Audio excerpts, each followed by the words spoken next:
성도님들에게 질문 하나 드리면서 시작하죠.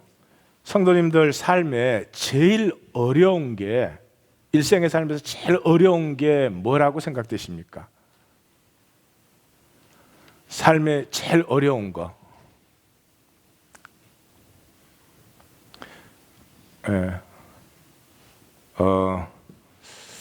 제가 몇 명을 십자가에 못 박아 보죠. 정유중 성도님. 와이프 비유 맞추는 거예요. 그건 예수님도 안 되는 거예요. 그 장가를 안 가셨잖아. 결혼을 해가지고 그래. 예. 우리 저 뒤에 있는 황성광 성도님. 자식 교육.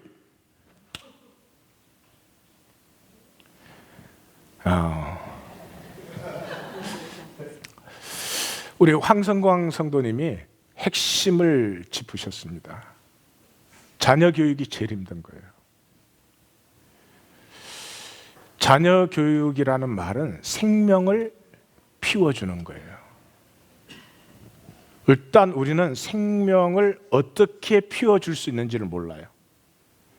자녀의 생명만 피어나면 그 생명은 하나님의 생명이기 때문에 모든 가능성, 모든 아름다운 신비가 생명 안에 들어있어요. 이 세상에 생명을 피워줄 수 있는 부모 아마 거의 없다 이렇게 해야 되겠죠. 하나님이 하시는 일은 딱 한 가지 하십니다. 생명을 피우고 계십니다. 그게 소원이십니다. 하나님은 이 모든 역사, 이 모든 것을 통해서 자신의 생명을 우리 안에 주시고 우리의 생명이 피어나기를 원해요. 그것을 위해서 이 성경을 우리에게 주셨어요. 성경이 계시라고 할 때 이 겉사람의 역사, 이 세상 역사가 흘러가는데 그 세상 역사 속에서 하나님의 역사가 이렇게 되냐 저렇게 되냐 그 관심이 없으세요. 로마가 지배하느냐 마로가 지배하느냐 그 뭐 하나님에게는 아무 상관이 없어요. 미국이 세지냐 중국이 세지냐 본질적으로 다를 게 아무것도 없어요. 물론 미국 사람 미국이 더 세기를 원하죠. 그게 아니고 그 현상에 뭐가 이렇게 되느냐가 아니고 그 현상의 역사가 흘러가는 속에 하나님이 이 모든 아픔과 심지어 고통까지도 허락하시는 이유는 이 역사를 통해서 생명을 피워내는 거죠. 다시 말해서 이 겉사람의 역사 속에 속사람을 피워내는 것, 이것이 하나님의 뜻이고 이게 성경이 있는 이유고 성경의 주제이고요. 그래서 우리가 창세기에서 만났지만은 아브라함과 이삭과 야곱이라고 하는 세 사람의 삶을 통해서 요셉이라는 속사람이 피어나요. 놀라운 것은 속사람이 피어났을 때 영광은 겉사람 야곱이 받는 거죠.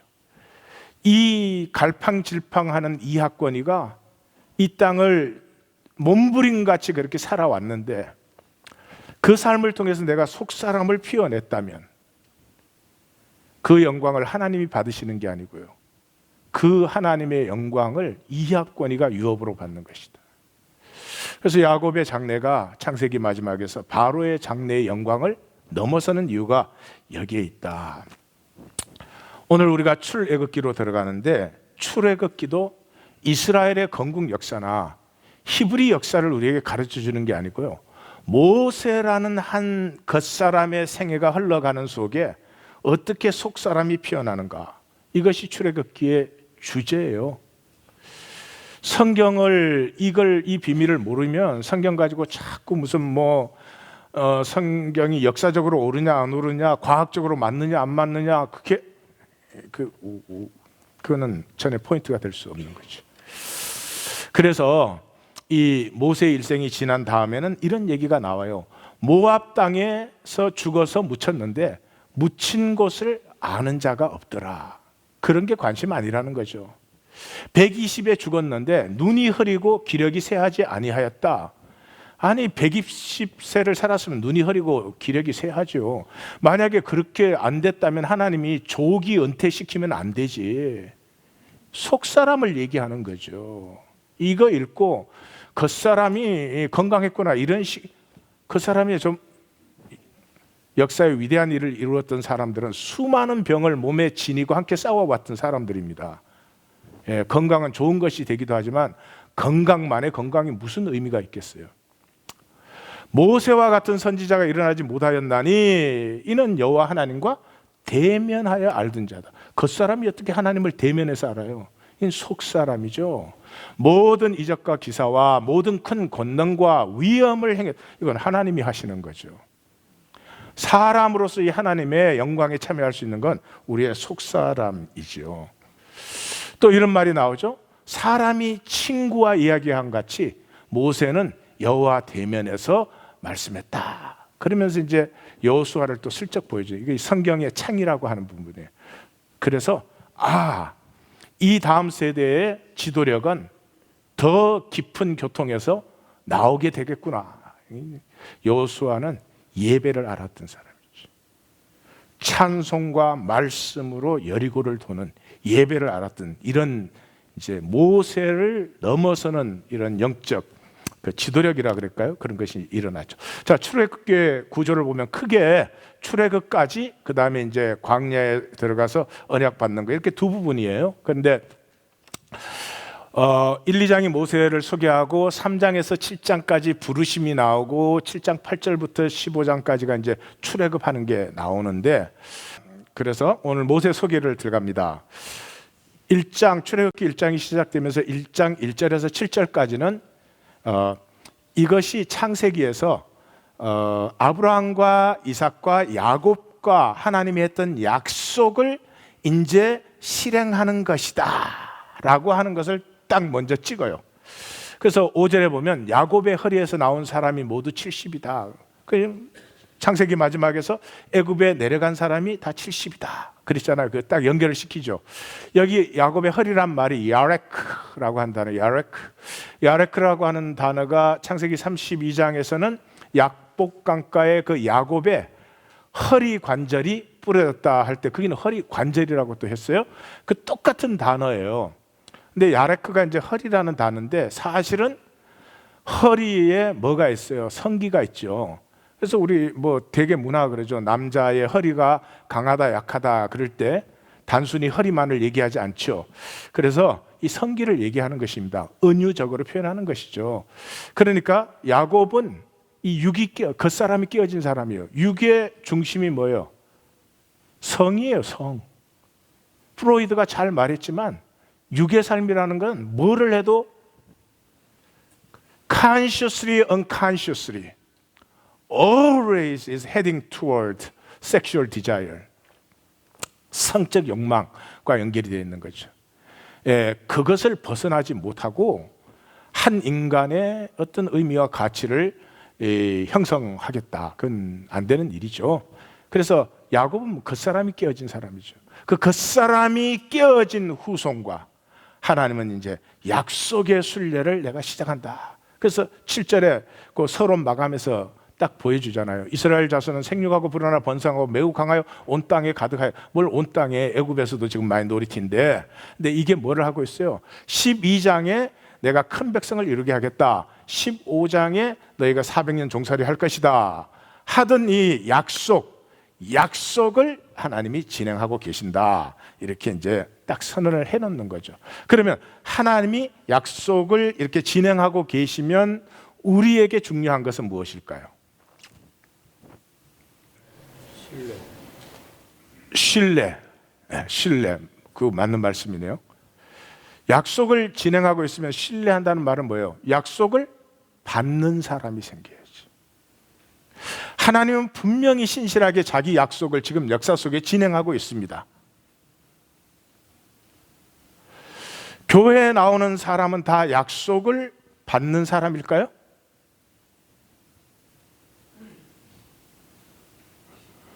아니라는 게 분명하죠. 교회 나온 사람 다 약속받은 사람이면 하나님의 나라가 벌써 이루어졌죠.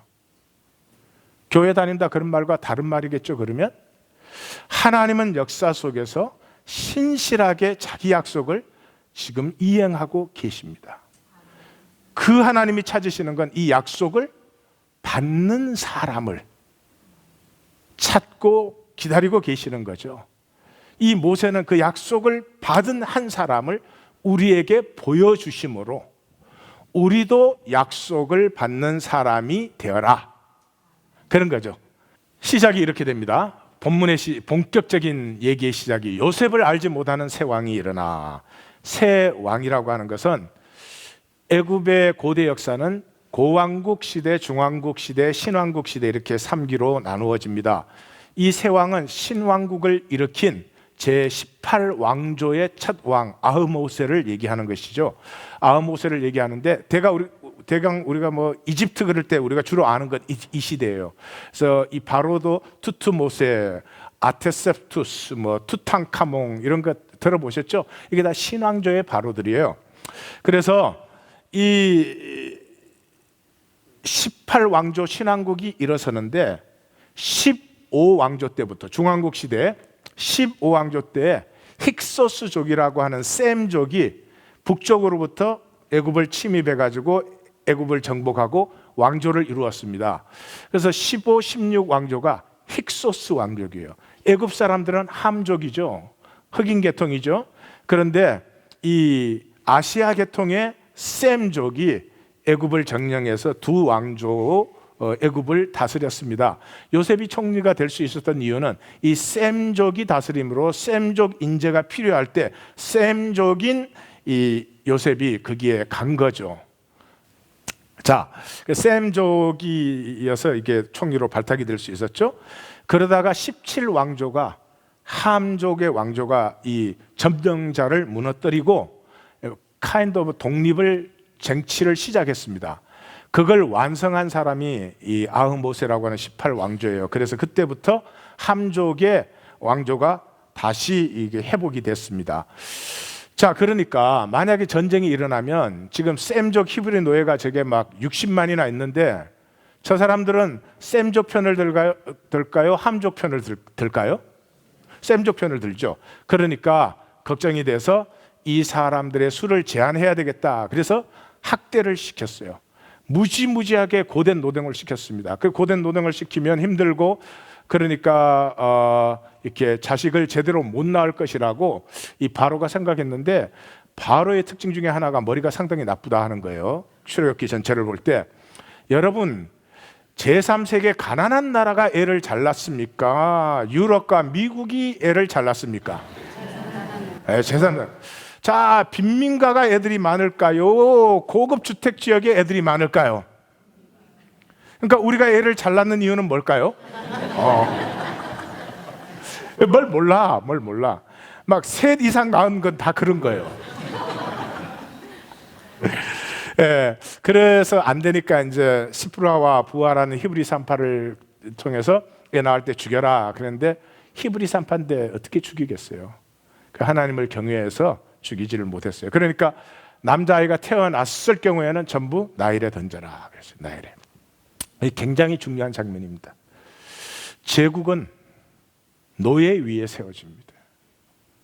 모든 제국은 노예 위에 세워집니다. 노예라는 것은 순전히 기능을 위해서 존재하는 사람들입니다. 이 역사의 가장 무서운 제국이 마켓 엠파이어, 시장 제국입니다. 지금 우리는 시장 제국 속에 살고 있습니다. 생명의 의미, 나라는 존재의 보람과 가치, 그런 걸 위해서 사십니까? 사회가 조금 이렇게 보상 많이 해주는, 돈 많이 해주는 포지션에 들어가서 그 기능 해주고, 돈을 좀 많이 받는다든지, 대접을 좀 더 받는다든지, 그것이 이 시대를 사는 사람들의 관심일까요?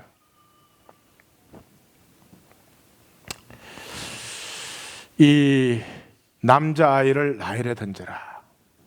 나일강이 있어서 애굽이 있잖아요. 생명줄이죠. 그 생명줄을 죽음의 강으로 바꾸고 있죠. 그것이 제국이 하는 것이죠. 이 땅에 생명이 나누어지면 왜 총 들고 가서 다른 사람들 쏴 죽이고 이런 일을 하겠어요? 생명을 몰라요. 왜 그래요?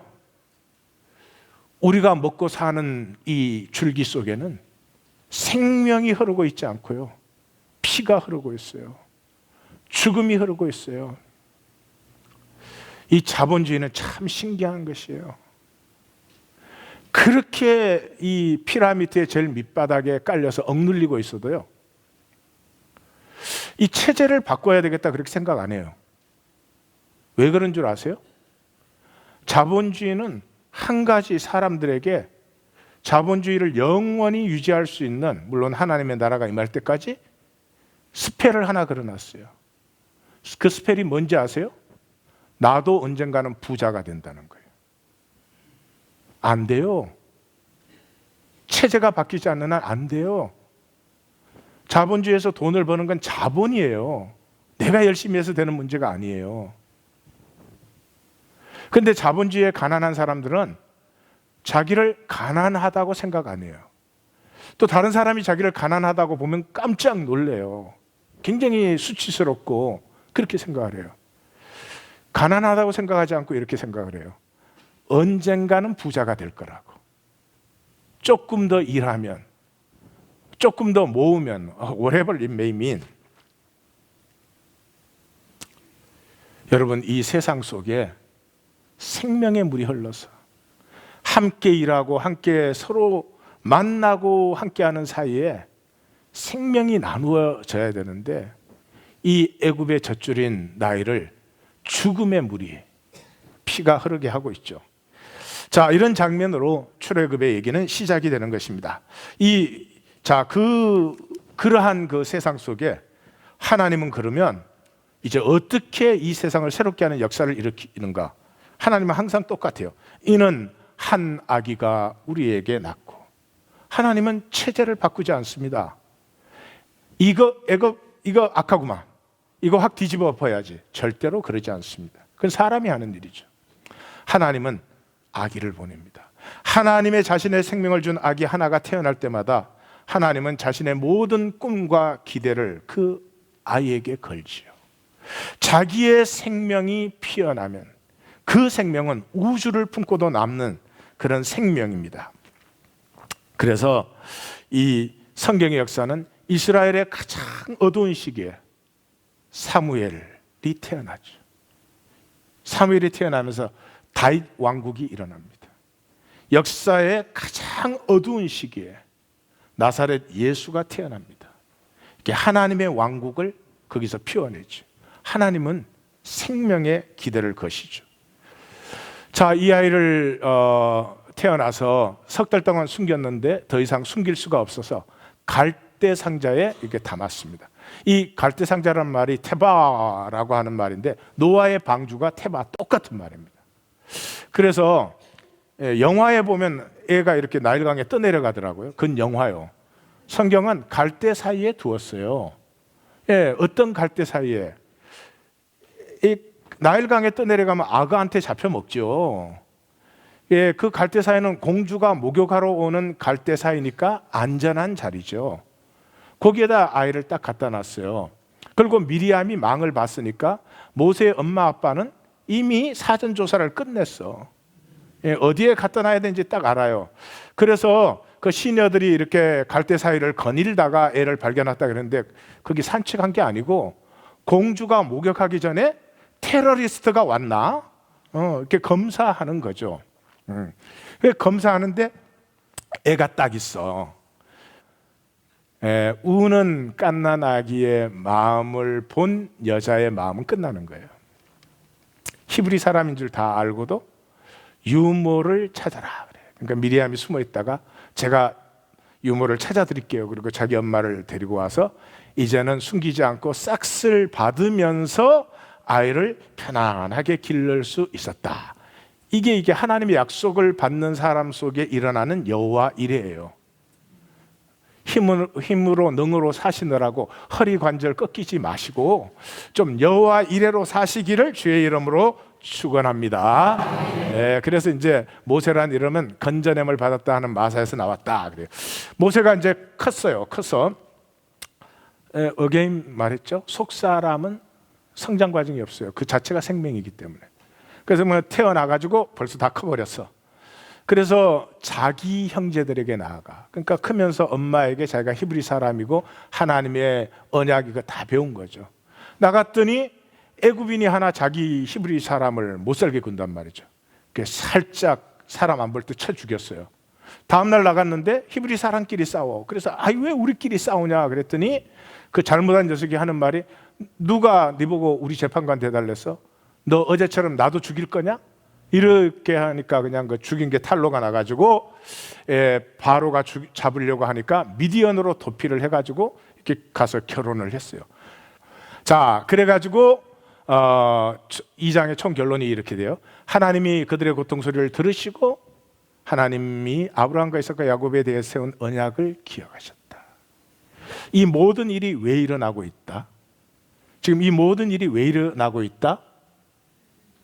하나님이 언약을 이행하고 계시는 것이다. 그러면 우리에게 중요한 것은 뭐다? 언약을 받는 사람이 되는 것이다. 인생은 무언가 받는 것이에요. 뭘 받는 것이에요. 받으려고 하는데 안 준다고 다들 난린 거예요. 남편에게 너무 쫄르지 말아요. 지금 물방울 다이아 준비하고 있어요. 절반은 준비했다니까. 물방울은 내가 준비했어요. 아내에게 뭐 받겠다고 너무 그러지 말아요. 우리는 받는 존재지 줄 수 있는 존재 아니에요. 정말로 받기를 원하시는 분은 하나님께 약속을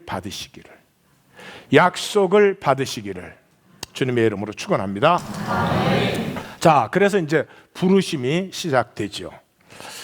하나님이 나타나시는데 중요한 장면이 나오죠. 시작이 이렇습니다. 그 양떼를 인도하여 하나님의 산 호렙에, 하나님의 산 호렙에 이르렀다, 이렇게 됐습니다. 여러분, 미디안 광야에서 호렙산이 여기냐 저기냐 몇 가지 설이 있지만 어느 쪽이 됐든지 미디안 광야에서 호렙산까지는 굉장한 거리입니다. 여기에 제가 볼 때는 출애굽의 모든 비밀이 다 들어있다고 생각이 돼요. 모세가 그 먼 거리를 양떼를 데리고 갔습니다. 이유는 하나겠죠. 양떼 먹이려고. 먹을 게 가까이 있는데 왜 멀리를 가겠습니까? 그 먼 길을. 자기는 둘째치고 양들은 먼 길을 가는 것이 굉장히 위험합니다. 그런데 하나님의 산 호렙까지 갔습니다. 여기에서 40년 이 목자의 삶이, 애굽 왕궁에 있을 때 팔자 좋았는데 내 꼬라지가 왜 이렇게 됐냐? 이렇게 산 것 분명히 아닙니다. 그 양들을 치는 사이에 그 생명 하나하나를 섬기고 가꾸는 기쁨을 느꼈다 그래야 될까요? 하여튼 모세는 그 일을 신실하게 한 것이 분명합니다. 그랬는데 떨기나무에 불이 붙었어요. 우린 나무 그랬는데 왜 나무라고 번역했는지 알 수는 없어요. 저게 시네이 그런 단어입니다. 시네이 그런 단어인데 이게 부시를 얘기하는 덤불. 불이 붙기도 전에 불길이 가까이 가면 확 살라서 없어지는 게 덤불이에요. 그러면 확 살라 없어져야 되는 그 덤불이 불이 붙었는데도 가만히 있다. 우리의 인생이죠. 우리 경점입니다. 성경은 우리의 삶을 경점이라고 합니다. 우리가 이 의식 때문에 시간을 좀 느낄 뿐이지 지나간 후에 보십시오.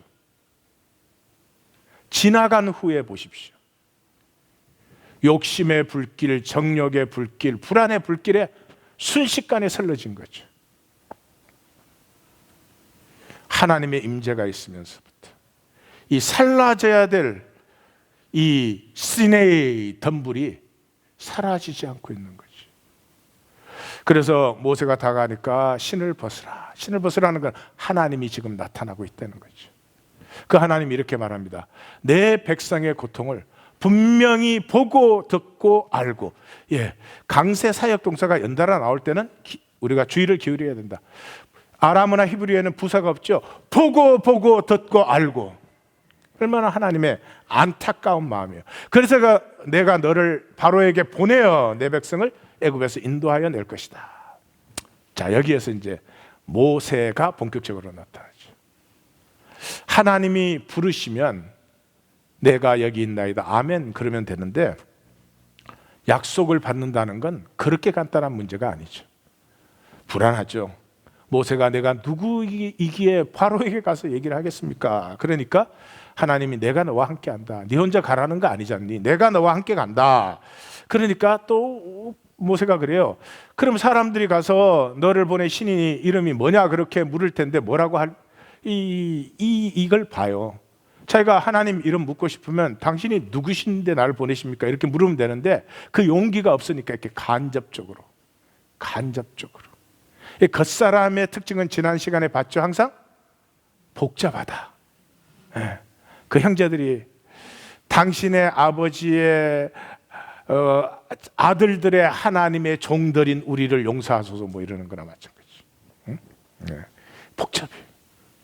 당신이 누구신데 나를 보내십니까? 이래야 될 텐데 내가 가가지고 그러면 그 사람들이 나한테 누가 보냈냐 물을 텐데 그러면 너네가 어떻게 대답을 해야 됩니까? 이렇게 복잡하지. 그러니까 하나님이 대답하죠. 나는 스스로 있는 자야.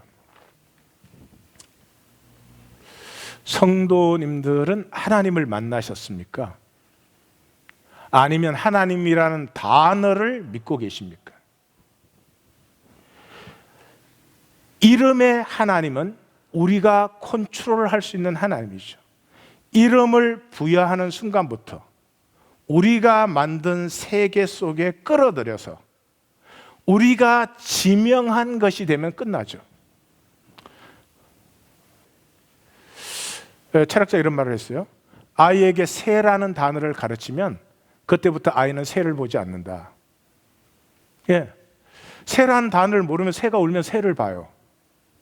근데 새라는 이름을 알고부터 새가 울면 새가 우는구나 이래요. 마치 자기가 실제를 본 것처럼. 하나님은 이름 붙일 수 없어요. 이름을 붙이는 순간 우리가 만든 세계 속에 우리가 규정한 한 실제가 되어지는 거죠. 하나님 그럴 수 없죠. 초월적이죠. 우리는 하나님 이렇게 부르면서 하나님을 혹시 만났다거나 안다거나 그렇게 생각하시는 거 아닌지 모르겠어요. 나대매복 세미나를 들으신 분은 알겠지만 우리는 프로그램 속에 살고 있습니다. 내가 만든 프로그램 속에 살고 있습니다. 이 프로그램을 운영하는 게 랭귀지입니다. 컴퓨터랑 똑같죠. 랭귀지를 알면 프로그램을 운영하는 것이지 그것이 무슨 실제와 아무 상관이 없죠. 그래서 약복강가에서도 그랬죠. 32장에 창세기 32장에 어찌하여 내 이름을 묻느냐.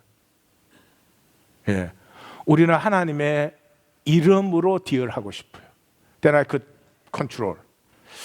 자, 그러니까 하나님께서 그러죠. 난 스스로 있는 자라 그렇게 말씀하신 다음에 히브리 사람의 하나님 여호와께서 이제 여기서부터 이제 흥미가 진진해지기 시작하는 거죠. 히브리 사람의 하나님이라는 것이 이 출애굽에 계속 반복돼서 나옵니다. 근데 언제 항상 이 말이 나오느냐 그러면 바로에게 가서 말할 때 히브리 사람의 하나님 여호와께서 나를 보냈다 이렇게 말을 하는 거죠. 자, 이 정도 되면은 참 모세의 가슴이 뜨거워져야 되는데 가슴이 뜨겁기는커녕 이 자기 열등의식에 사로잡힌 사람은 이래요. 그들이 나를 믿겠습니까? 누가 내 말을 듣겠습니까? 하나님이 나한테 나타났다고 누가 그걸 믿어줍니까? 그러니까 하나님이 내 손에 들고 있는 것이 무엇이냐 그래요. 지팡이니이다. 지팡이니이다. 왜 하나님은 지팡이 때문에 모세를 불렀을까요? Again is the same thing.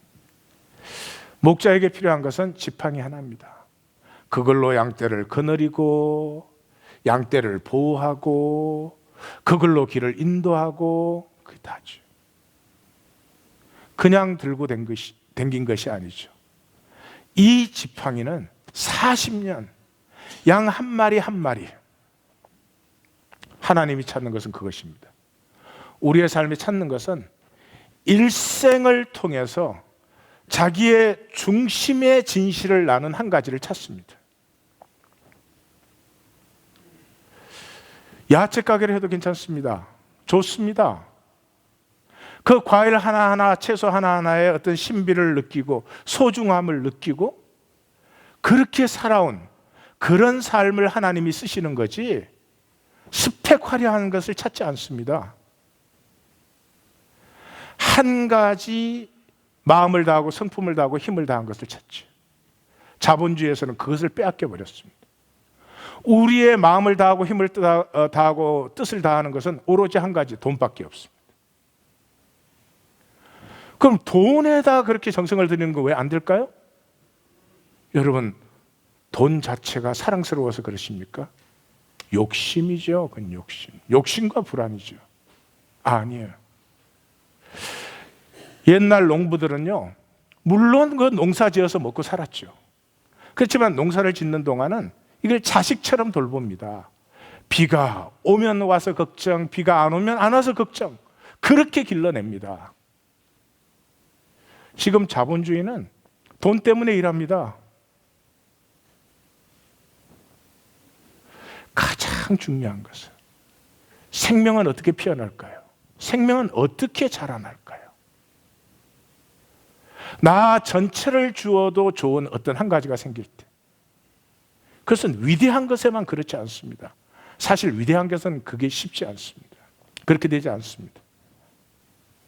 내가 하는 아무리 작은 일이라도 그 일 속에서 사람들과의 연관성을 보고 그것을 통해서 내 작은 축복이 사람들에게 나누어지고,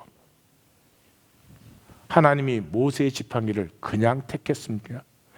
지팡이를 택하는 것이 모세를 택하는 것이었습니다. 그래서 가서 지팡이 던지면 뱀이 되고, 뱀 꼬리 잡으면 다시 지팡이 되고, 손 넣으면 나병 생기고, 다시 빼면 낫고, 그래도 안 들으면 나일강 물을 떠서 땅에 부으면 피가 된다. 그런 표적을 보여줄 테니까 가라, 이제 이랬죠. 여기 중요한 것은 여기 뱀이란 단어가 창세기 3장에 나오는 뱀, 나하시, 그냥 뱀. 그 뱀이라고 하는 것이에요. 예, 제가 이 말 하는 건 조금 이따 중요해요. 그 정도 되면 그 모세가 아멘, 일단 가보죠. 그러면 이 정도라도 하면 좋은데, 나는 입이 뻣뻣하고 혀가 둔한 자입니다. 또 이래요. 하나님이, 야, 입을 누가 만들었냐, 혀가 누가 만들었냐, 제발 말 좀 들으라. 그러니까 이제 모세가 막가파로 나가는 거예요. 보낼 만한 자를 보내소서. 난 못 가, 막 이러는 거죠. 그러니까 여호와께서 모세를 향하여 노를 바랬다. 이 노는 무슨 노죠? 하나님 말씀 안 들어서? 아니요. 하나님 말씀 안 듣는다고 화를 내셨으면 지금 온 세상 없어졌죠. 옛날에. 하나님 절대 그렇게 화를 내지 않습니다. 모세가 자기 자신을 너무 믿어주지 않는 자신 불신에 대한 하나님의 노여움이죠. 신약에서 똑같죠. 달란트를 받았어요. 한 달란트 받은 사람의 문제가 뭐였어요? 자기는 뭐 할 것 같지 않다는 거예요. 그럼 가만 묻어뒀어. 실패해도 좋은데, 하나님 그걸 나무라는 게 아닌데, 그저 내 삶 잘 보호해서 그저 문제 없이, 별로 건강에 어려움 없이, 그 자식들 문제 없이 그냥 잘 살았으면 좋겠다. 그 모세에게 하나님이, 너는 이 지팡이를 손에 잡고 바로에게로 가라 그랬죠. 4장 20절에서 모세가 바로를 향해서 떠나는데 하나님의 지팡이를 손에 잡았더라. 우리 삶에도 잘 보십시오. 지팡이는 하나씩 있어요. 그걸 지팡이로 끝내시면 안 돼요. 그것에 쏟는 마음과 뜻과 정성을 이제는 하나님의 일에 쓰시기를, 나만을 위해 쓰던 지팡이를 이제는 인류와 역사와 내 이웃을, 두세 사람이라도 좋으니까 역사를 위해서 사용하시는 지팡이가 되시기를 주의 이름으로 축원합니다. 자, 그래서 이렇게 돌아가는데 갑자기 이상한 얘기가 이제 나오죠. 그 이상한 얘기가 뭐냐 그러면, 여호와께서 모세를 죽이려고 한다. 뭐 하나님 모세를 죽이려고 하겠어요? 하나님의 임재가 나타났는데 죽음의 위협을 느끼는 거죠. 보낼 때는 언제고, 왜 하나님이 모세 죽이려고 하나? 왜요? 이 가족들은 언약의 가족들이 아니죠. 모세의 아들 게르손과 엘르아살 둘 다 할례 안 받았죠. 그럼 그 가족은 언약의 관계가 아니죠. 여호와께서 임재하실 때 그냥 임재하시겠어요? 언약이 없는 관계는 죽음으로 임재하죠. 십보라가 하나님의 권능을 떠날 때 십보라 마음은 참 착잡했을 것 같아요. 이 안 떠날 수는 없고 떠나자 그러니 이게 뭐 말려도 안 되고 참 그랬을 텐데 하나님의 임재가 나타나니까 그 자리에서 하나님의 그 위엄 앞에서 두 아들의 그 표피를 베어서 그래서 피난편이라 이렇게 했는데 피난편이라 함은 할례 때문이었다. 성경이 분명히 얘기를 해주죠. 그래서 모세뿐만 아니라 모세 가족 전체가 언약의 가족으로 들어오죠. 이건 굉장히 중요하죠. 왜냐 그러면 조금 있으면 유월절이 이루어지잖아요. 유월절이 뭐예요? 피의 언약이잖아요. 예. 그래서 이제 애굽에 도착했더니 히브리 백성들이 고센 땅이 더 앞에 있으니까 그 히브리 백성이 믿으며 여호와께 그들의 고난을 살피셨다 함을 듣고 머리 숙어 경배하였더라. 자, 백성이 경배했는데 이 경배는 진짜 경배입니까? 가짜 경배입니까? 예? 가짜 경배죠. 왜 가짜 경배인지 알아요? 이제 조금 있으면 하나님 원망하고 모세 원망하고 아론 원망하고 난리가 나죠. 그럼 왜 원망을 할까요? 이 겉사람이 경배할 때 이게 하나님이 고난을 돌아보시고 이제 복 주시기를 원한다 그럴 때 이들이 생각하는 복은 어떤 복이었을까요?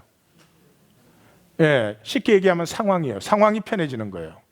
문제 없어지고 애굽 사람들이 갔던 거 우리가 다 갖고 아마 그걸 복이라고 생각할 거예요. 근데 하나님이 생각하시는 복은 어떤 복이죠? 존재의 복이죠. 우리의 존재 자체가 가치 있게 만들어주는 거죠. 자, 그 이제 바로 앞에 섰어요. 바로 앞에. 그러니까 바로 앞에 바로가 여호와가 누구인데 이러죠. 그러니까 뭐라 그래요? 하나님 시킨 대로 히브리인의 하나님이에요. 히브리인의 하나님이에요. 이 유월절 끝나고 나서 12장 12절에 가면 애굽의 모든 신을 내가 심판하리라 그래요. 그 장자를 치는 그 마지막 재앙이 오기 전에 장자가 아니고 애굽의 모든 신을 내가 심판하리라. 민수기 33장 4절에 가면은 이때를 회고하면서 적었는데 여호와께서 그들의 신들을 심판하셨다 이렇게 나와요. 장자를 치는 것이 왜 애굽의 신들을 심판하신 것이었을까요? 우상이 뭡니까? 우리가 가치를 두는 모든 것이 우상이죠. 자, 그래서 하나님 다시 불러서 이제 언약을 다시 약속을 또 확인시키고 재파송을 하죠. 내가 아브라함과 이삭과 야곱에게는 전능의 하나님 엘샤다이로 나타났다. 왜 엘샤다이로 나타나요? 능력이 있어야 약속을 하지. 그러니까 하나님이 엘샤다이 전능한 하나님으로 먼저 나타나신 후에 여호와라는 이름은 I am who I am이죠. I am who I am은 상황으로 살지 않죠. 약속 못 지키는 이유는 상황이 어려워서 그러죠. 그러니까 여호와라는 말은 약속을 지키는 하나님이다.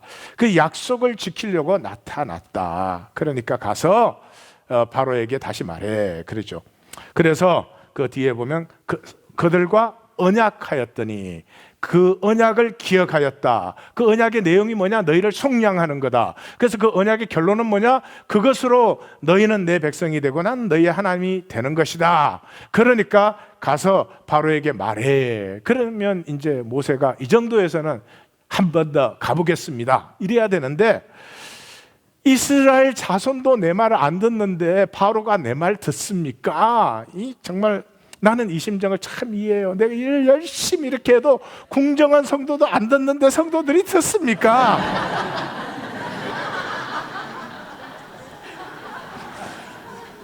여보, 내가 설교 때 이런 말 했잖아. 그러면 니나 잘해요. 이러면서 탁 끝나는 거예요. 그러곤 또 그러죠. 나는 입이 둔한 자나이다. 예. 성경이 얼마나 재밌는지 저는 말로 다 할 수가 없어요. 여기서 족보가 나타나요. 난데없는 족보가 나타나요. 근데 딱 보세요. 6장 12절에 입이 둔한 자이니다. 맞은편에 30절 입이 둔한 자나이다. 13절에 모세와 아론이 바로에게 갔어요. 실행을 했어요. 25절 26절에 또 가서 실행을 했는데 여기서는 모세와 아론이 아니고 아론과 모세예요. 그 처음 하나님이 약속을 받았더라면 모세와 아론이 계속일 텐데, 그래서 그 한가운데 아론의 족보가 소개되는 거예요. 12지파 중에 시몬, 러우벤, 시몬, 레이 세 지파만 소개를 하는데, 첫 아들, 둘째 아들 간단히 하고 레이 지파를 소개하는데 모세 이름은 한 번밖에 안 나와. 여기서 처음으로 모세 아버지 엄마 이름이 나와요. 아므람과 요게벳이 아론과 모세를 낳았더라. 그리고 모세는 끝나. 그리고 아론의 족보가 쫙 나오는 거예요. 그러니까 이때부터 어떻게 돼요? 모세가 아직 약속을 받을 만하지 못하기 때문에 하나님이 아론이라는 보조를 세워줘요. 근데 이 모세는 이때로부터 그 아론 때문에 고생을 엄청나게 한다. 자, 그래가지고 이제 열재앙이 시작되는데, 이 열재앙은 어쩔 수 없이 모세와 아론이 같이 임발부돼서 합니다. 이제 재앙이 오기 전에 첫 번째 이적을 보이죠. 지팡이가 뱀이 되게 하는. 이때 뱀은 아까 뱀이 뭐라 그랬죠? 기억할 리가 없지? 나하시라 그랬어요. 근데 여기에 뱀은 나하시가 아니에요. 저를 따라서 한번 해볼까요? 텐님. 이거는 뱀이라는 뜻도 되지만 바다의 신을 얘기해요. 물의 신을 얘기해요. 그래서 이 애굽이 나일강을 젖줄로 해서 사는 나라잖아요. 이 애굽의 신들을 이제 파괴시킬 것을 보여주죠. 그래서 여기서 뱀이란 말이 3번 나오는데 다 탄님으로 나와요. 그래서 애굽 그 요술사들도 뱀을 만드니까 이 아론의 지팡이가 된 뱀이 다 잡아먹었다 그랬어요. 그러고는 그렇게 했지만 바로의 마음이 완악하여. 이 완악한다는 단어가 하짜크라는 단어예요. 하짜크. 이 완악하다고 번역이 됐는데, 이 완악하다는 마음은 마음이 강하다는 뜻이에요. 여러분, 왜 마음이 강해지는지 아세요? 왜 마음이 강해지는지 아세요? 계산 때문에 그래요. 남편과 아내 사이는 서로 바라보면 불쌍히 여기는 사이거든요. 그 참 힘든데 열심히 하잖아요. 근데 여기 계산이 딱 들어오면요, 마음이 강해져요. 왜 바로의 마음이 강해졌어요? 계산 때문에. 아까 제국은 뭐 위에 세워졌다 그랬죠? 노예 위에 세워졌어요. 그럼 노예가 나가버리면 제국은 어떻게 되죠? 유지하기 힘들죠. 바로가 뭐 몇 번을 나가라고 하잖아요. 몇 번을 나가라고 하지만 마음을 계속 못 바꾸죠. 왜요? 계산 때문에 그렇죠. 계산 때문에. 자, 열재앙을 이제 보십시다. 이 열재앙이 간단할 뻔했는데 이 모세가 언약을 받지 못함으로 말미암아서 어떻게 됩니까? 이 복잡해져요. 제일 첫 번째 재앙이 나일이 피로 바뀌는 것인데, 이때는 성경을 잘 여러분들이 읽어보셔도 헷갈릴 거예요. 잘 읽어보면 아론은 지팡이를 들고 손을 내밀고 모세는 지팡이로 나일을 치라고 되어 있어요. 근데 읽어보면 헷갈려요. 그렇게 해서 나일이 피로 바뀌어요. 애굽의 술사들도 그거를 해요. 두 번째가 이제 개구리예요. 여기는 아론의 지팡이를 통해서요. 이것도 애굽 술사가 따라해요. 세 번째 티끌이 이가 되는 것인데, 이건 아론 지팡이로 했는데 이때부터 애굽 술사들은 못 따라하고 이건 하나님의 권능입니다 그래요. 네 번째 재앙이 파리 때인데 이때부터는 하나님이 친히 하세요. 친히 하시면서 구별이라는 말이 나와요. 여기는 2번 나옵니다. 네 번째는 내 백성과 너의 백성을 구별하기 위해서 내가 이렇게 한다, 이렇게 하는 거죠. 그래서 5번째, 6번째 가축의 종과 악성 종기가 전부 하나님이 친히 하시고 구별이라는 단어가 계속 나옵니다. 그리고 9장 12절에서 여호와께서 바로의 마음을 완악하게 하사, 이게 하체크가 다시 나옵니다. 여기까지는 아까 어떻게 했죠? 바로의 마음이 완악했어요. 근데 여기서부터는 여호와께서 바로의 마음을 완악하게 했다, 이렇게 나와요. 바로의 문제가 뭡니까? 바로의 문제가 뭡니까? 회개를 못하는 거죠. 회개를 못하는 거죠. 우리가 가장 오해하는 것 중에 하나가 회개예요. 회개는 내가 하면은 하는 걸로 알아요. 아니, 내가 회개 못해요. 내 마음이 쪼개어지는 것이에요. 그래서 중심의 진실이 피어나는 것인데, 내가 내 마음을 못 쪼개어요. 쪼개어지는 것이에요. 언제? 모든 것으로 나를 사랑하는, 죽음으로 나를 사랑하시는 그 사랑이 내게 임할 때 내가 쪼개어지는 거지, 내가 쪼개는 게 아니에요. 가룟 유다가 왜 죽었겠어요? 후회했잖아요. 죄 없는 예수를 자기가 판 것을 후회했잖아요. 그럼 얼마나 그 마음이 쪼개어지고 싶겠어요. 근데 마음이 안 쪼개어지잖아요. 그러니까 죽었죠. 그렇게 해서 7번째, 8번째, 9번째 이 재앙은 전부 모세의 지팡이를 통해서 오고 구별이라는 단어가 계속 나와요. 8번째 메뚜기 재앙은 구별이라는 단어는 나오지 않지만 메뚜기 재앙이 내 백성이 있는 고센 땅에는 없고 애굽 백성이 사는 땅에만 있다. 그래서 분명히 구별을 딱 했죠. 10번째 유월절은 첫 태생이 죽는 것이죠. 이 재앙의 총결론이 뭡니까? 여호와께서 구별하는 줄을 알리라. 약속은 하면은 그때부터 구별이 생길 수밖에 없습니다. 약속을 받는 사람과 약속을 받지 않는 사람, 구별될 수밖에 없잖아요. 어쩔 수가 없는 일이죠. 그것입니다. 자, 이것을 통해서 10번째 재앙이 임하면서 유월절과 무교절이 들었습니다. 자, 이렇게 두 가지가 나와요. 그 두 가지는 진행이에요. 애굽을 출발해서, 그러니까 람세스에 있었죠. 그 람세스에 그 피라미드 짓고 있었죠. 그 출발해서 숫꽃까지 갔다는 말과 또 밑에서 보면 그 다음에 더 나아가서 숫꽃에서 숫꽃에서 에담까지 갔다. 이 진행이 두 번 나와요. 이 진행되는 반석 위에다가 하나님이 이걸 세워요. 그럼 앞으로 가서 애굽을 떠나서 숫꽃까지 가는 데는 이렇게 말이죠. 어린 양의 피를 발라라. 1절에 14절, 21절에 28절 어린 양의 피를 발라라. 그리고 그 가운데 무교절을 딱 줘요. 그러니까 여기에 핵심은 뭡니까? 무교절 절기를 지키라는 거죠. 그리고 요 애굽을 출발해서 람세스에서 숫꽃까지 갔다는 요 본문을 감싸고 첫 태생의 죽음을 얘기합니다. 예. 첫 태생이 죽을 것이다. 그 반대편에는 이것이 유월절 규례가 된다. 이건 타국인도 본토인도 모두 지켜야 된다. 이렇게 해요. 근데 여기에 유월절이라는 게 페세크 이런 단어, 페세크 그런 단어예요. 이게 무슨 뜻이냐 그러면 지나가다는 거예요. 뭐를 지나가요? 죽음을 지나가요. 여러분, 생명은 죽음을 지나가지 않고는 생명이 될 수 없습니다. 생존은 죽음이 두려워서 평생을 도망치고 댕겨요. 어디에 있으면 내가 안전한가? 어디에 있으면 누가 나에게 시비를 못 거는가? 평생을 도망댕겨요. 생명의 사람은 하나님 안에서 언약을 위해서 하나님이 허락하신 도전이기 때문에 다 나를 죽이는 것 같죠. 남편의 기분 나쁜 눈초리 하나도 나를 죽이는 것 같이 느껴져요. 우리가 이웃이 나를 뭐 그냥 좀 정신이 없어서 아무렇게나 말 한마디가 내 자존심을 죽인다고요. 못 죽어요. 생명의 사람은 죽어요. 그 죽음을 지나가요. 지나가면서 약속을 받는 사람이 되고 이제 하나님의 권능에 약속하신 다스림의 권세가 이제 나타나기 시작하죠. 그래서 첫 태생의 죽음과 유월절 교례를 양쪽으로 한 다음에 다시 잘 넘어가셨어요?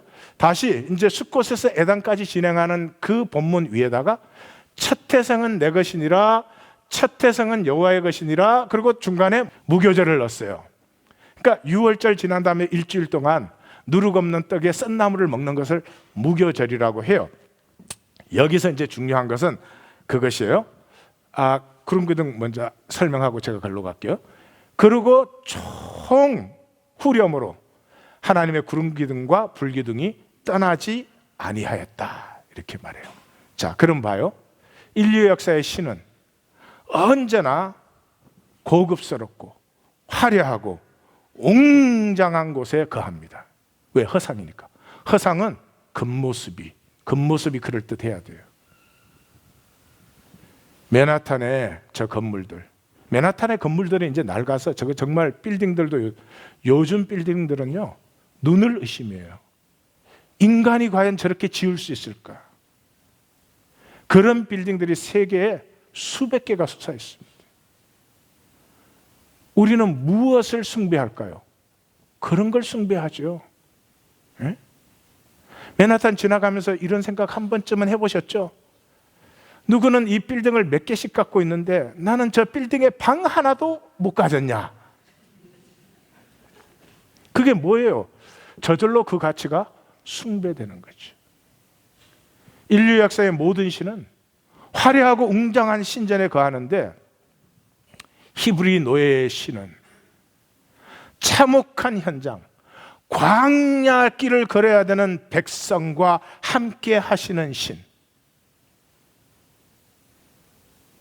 그 신을 만날 때까지 우리 인생은 팔자 나쁜 거예요. 팔자 나쁜 거예요. 그 신을 만나서부터 내 인생은 하나님의 약속을 받기 위한 여호와 이레. 이 아픔과 고통의 현장 속에 저 화려한 신전에 거하지 않고 저 어마어마하고 몇만 명씩 모이는 그런 곳에 거하시는 것이 아니라 두세 사람이 내 이름으로 모인 그 아픔과 고난의 현장 속에 임하시는 하나님, 좋으세요? 그 하나님 좋으세요? 다시 한번 물어보고, 그 하나님 좋으세요? No, 싫어합니다. That's our problem. 우리는 하나님이요 자신을 주시지 않으셨으면 좋겠어요. 저 신전에 거하시다가 내가 도와달라고 할 때만 이렇게 딱 도와주면 좋겠어. 그럼 나도 이렇게 살다가 꼭 뭐 내가 드리고 싶을 때 이렇게 드리고 뭐 예배하고 싶을 때 예배하면 되잖아요. 피차의 관계가 문제가 없지. 누가 달래서 자기 전체를? 이 하나님은 약속했죠. 무슨 약속을 했어요? 자기 전체를 주겠다고 약속한 거 아니에요. 그 자기 전체를 이 참혹한 고난의 현장에 던지시는 거예요. 이게 얼마나 부담스러운 일인지 몰라요. 우리도 우리 자신을 드려야 되잖아요. 드려진 자신을 구별되었다 이렇게 말해요. 이 유월절과 무교절의 핵심은 13장 2절에 거룩히 구별, 내 것이다. 뭐가? 첫 것이. 우리는 거룩히 구별 그랬지만 한 단어입니다. 카다시. 이 카다시, 우리 신약을 성도라고 그러죠. 이게 카도시라는 단어예요. 인간이 받을 수 있는 최고의 영광이요 영예가 성도라는 말이에요.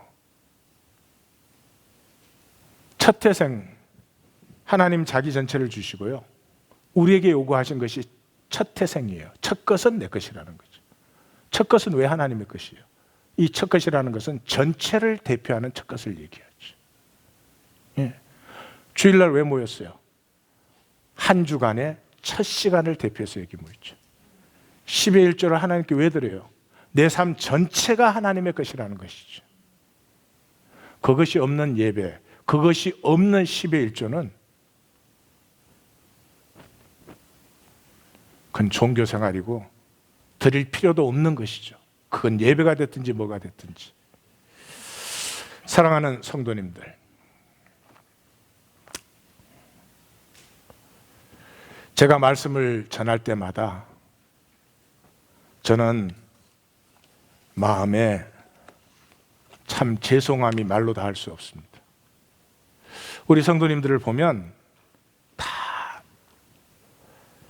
선하고 열심히 사세요.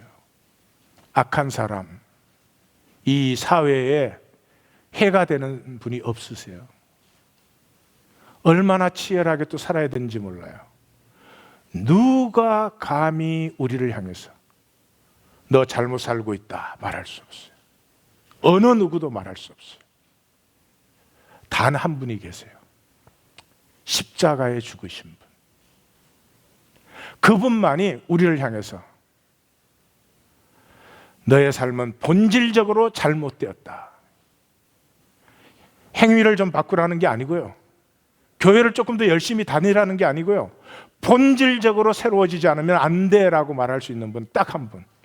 십자가에 달리신 분이십니다. 그분의 말씀을 제가 여기서 전해야 되는 거죠. 생각을 한번 해보십시오. 제가 무슨 자격으로 이것을 전하겠습니까?